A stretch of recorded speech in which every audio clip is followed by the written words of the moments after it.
wako tumaze akaseera nga tusumbuwa abatuuze naddala abava Lubowa okudda Ndejje. Okusinziira ku batuuze betuwalizaako nabo bagamba nti kibadde kizibu nnyo okusomoka okuva Lubowa okufuna obujjanjabi ku ddwaliro ly'e Ndejje lye balina lyokka mu kitundu. Omitala ye Kanyanya ate ono ye Lubowa kugamba ekitwabula ke kano akagga.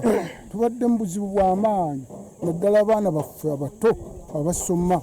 Waliwo abaana bava eno nga basoma eno e Lubowa ate ne wabaawo n'abava eno nga basomera mu masomero g'eno. Kati olaba kibadde kyabulabe nnyo abaana kuyita mu mazzi gano. Ati ekkubo lino lyabanguyiranga okusala ne baddawa eri ne bagenda ku main eya Ntebe Road. Naye baali ekkubo lyabasalako.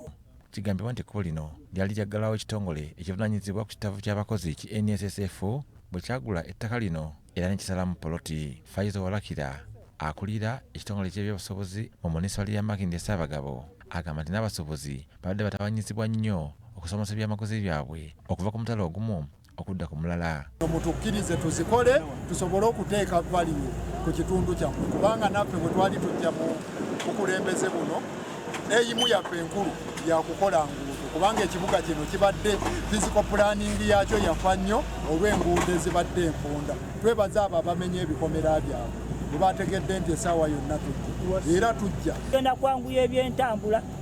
Waliwo abantu baffe badde bajja ebyamaguzi nga biva e Ndejje ne bigenda e Sseguku Katale ne biva e Sseguku ne bijja eno. Nze nsuubira kino kyakoze bannakanyanya atuyambe kubanga tubadde tukaaba.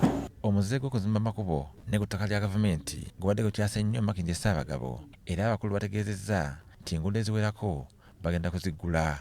Ate nga n'aba NSSF ng'ekkubo lino baali tebalyagala nga bamu abali mu kkobaane ey'okuliremesa. Olunaku lwa jjo bwe twatandise okuba nga tukola twasoose okusika bulungi omuguwa nabo waliwo enkaayana ez'amaanyi nga mukama waffe Ssemwanga Godfrey ng'agamba tayinza butagatta abantu ba Ndejje ku b'e Lubowa. Ekyo tekisoboka ng'ali mu buyinza injiniya. Ono yeebazizza nnyo abatuuze abazze bawayo ettaka okuzimba enguudo ez'enjawulo mu kitundu kino kiyambeko okukulaakulana.